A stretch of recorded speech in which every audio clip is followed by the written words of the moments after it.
दोस्तों, आज मैं आपको हूल परी साधना की एक व्यथा बताने वाला हूँ। वैसे तो हूल परी साधना मुस्लिम ग्रंथों के अनुसार यह परी 3 काबिले की सरदार होती है और यह शक्तिशाली परी की तरह केवल कुछ ही क्षणों पे हर कार्य करने में सक्षम होती है। यह एक चमत्कार की तरह पूरा काम कर देती है। जिन साधकों ने इनकी साधना की है उनका अनुभव रहा है कि यह परी बहुत ही ताकतवर है। साथ ही इसके किसी प्रकार का कोई खतरा नहीं होता। कोई भी साधक चाहे वो नया हो या पुराना इसे कर सकता है। इसके लिए एक सामग्री की ज़रूरत पड़ती है जिसमें एक पौधे की ज़रूरत पड़ती है। वो पौधा है मदार का पौधा।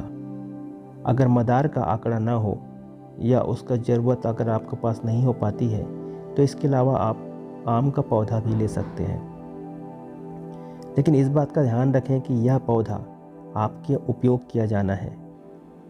इसे एकांत स्थान में रखना चाहिए। जिस मदार के पौधे का जिक्र किया गया है उसी पर आसपास साधना को आपको करना है। साथ ही आम के पौधे के पास भी यह साधना कर सकते हैं, परंतु यह ध्यान रखना है कि जिस पौधे के पास हम साधना कर रहे हैं उसको कोई नुकसान नहीं पहुंचाए।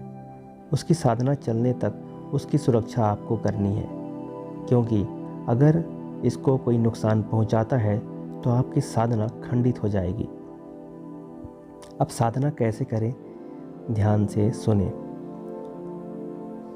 यह साधना को उजियारी रात, मतलब कि पूर्णिमा के बाद जब उजियारी रात आती है तभी इस साधना को आपको शुरुआत करनी है।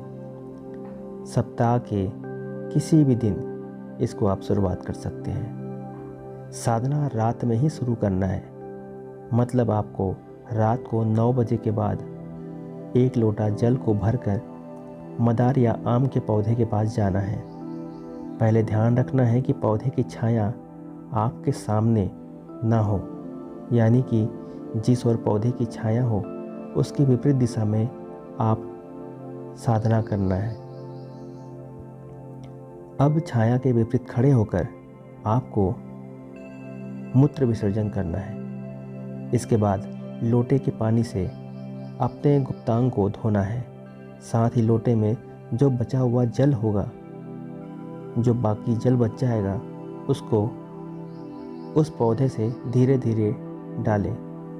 साथ ही हिल हुल इस मंत्र का जल डालते समय 3 बार उच्चारण करें और बिना पीछे मुड़े, बिना पीछे देखकर आपको वापस घर लौट आना है। यह क्रिया आपको रोज़ 21 दिनों तक करनी है। यह साधना करने के 1 या 2 सप्ताह बाद, या हो सकता है कि 2 सप्ताह बाद ही आपको ऐसा अनुभव होने लगेगा कि यह परी आपको किसी प्रकार का नुकसान नहीं पहुंचाएगी और न ही आपको किसी प्रकार का भयभीत करेगी, लेकिन आपको अनुभव होना शुरू हो जाएगा। यह परी अलग अलग तरह से अनुभव आपको कराएगी। हो सकता है किसी को पहले पायल की आवाज़ सुनाई दे या किसी के सामने सीधा ही प्रकट हो जाए। बस आपको ध्यान रखना है, किसी प्रकार से डरना या विचलित नहीं होना है। जहाँ पर मन में डर समाता है वहाँ पर इस तरह के प्रत्यक्ष होने की जो क्रिया होती है वो रुक जाती है। ध्यान रहे, आपके घर से 20-30 गज दूर ही आपको रहना चाहिए। इसलिए जब आपके सामने आए तो यह वचन ले लें और उस अपने घर से दूर ही रखें, जितना आपको 20-30 गज बताया गया है। उम्मीद करता हूँ आपको ये साधना पसंद आई होगी। कोई भी साधना करने से पहले अपने डर में काबू पाएं, उसके बाद ही साधना करें। कोई और तरह की जानकारी के लिए हमें पूछ सकते हैं।